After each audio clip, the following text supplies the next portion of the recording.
A few days ago I had mentioned that the Prophet ﷺ told us, and the Quran itself mentions, that every dua is responded to. Either Allah gives you what you want, or He gives you something equivalent, or He averts something away. And I mentioned very briefly, unless there's an impediment, unless there is something that is called in Arabic, mawani' ad-du'a. In today's very brief khatira, I'll mention the three main factors that prevent dua from being answered. The three main factors, there are more than three, but time is limited. Number one, our Prophet ﷺ said, Allah does not accept the dua from the one whose heart is oblivious. Min qalbin ghafil. If your heart is not in the dua, you're not making dua. If you're just repeating something from a book, if you're just saying things like a parrot, if you have no idea what you're saying, if you don't have ikhlas and taqwa, you are just mumbling phrases. So the Prophet ﷺ said, Allah does not accept the dua from the one whose heart is somewhere else. Min qalbin ghafil.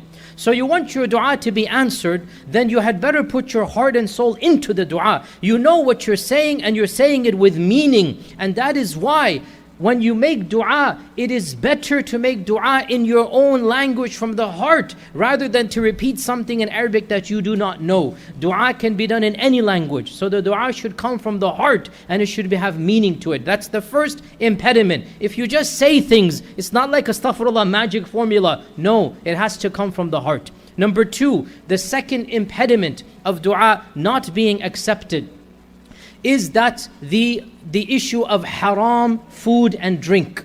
The issue of eating and drinking from haram money. So when your body is being fed from haram, and when you don't care about where your money comes from, well then the dua will be rejected. And our Prophet ﷺ gave the example of the traveler who is far away from his family. He is tired, dusty, disheveled, and he's all alone. He raises his hands up to Allah. He says, Ya Rabbi, help me, Ya Rabbi, help me.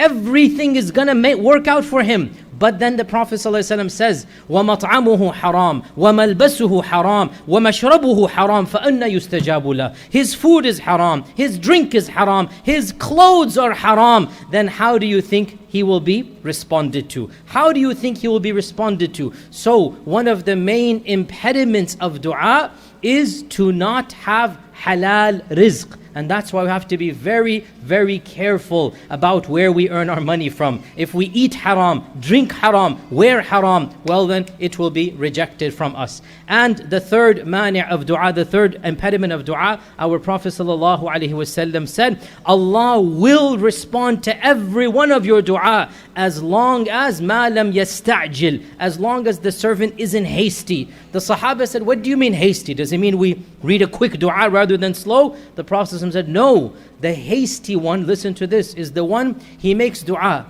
and he doesn't see the response. So he says, Allah is not going to respond, and he stops making dua.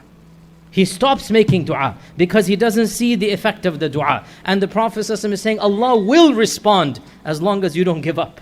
So giving up on Allah, astaghfirullah, giving up and saying Allah is not going to answer my dua is one of the main causes of dua not being responded. To summarize and conclude, number one, what is the number one issue of dua not being responded? When you're not paying attention, you're just saying things. Number two, you don't care about your rizq, you're not care about where your own money is coming from, then the dua itself is not going to be responded. And number three, when you're hasty in dua, don't do these things, and inshallah your dua will be responded to.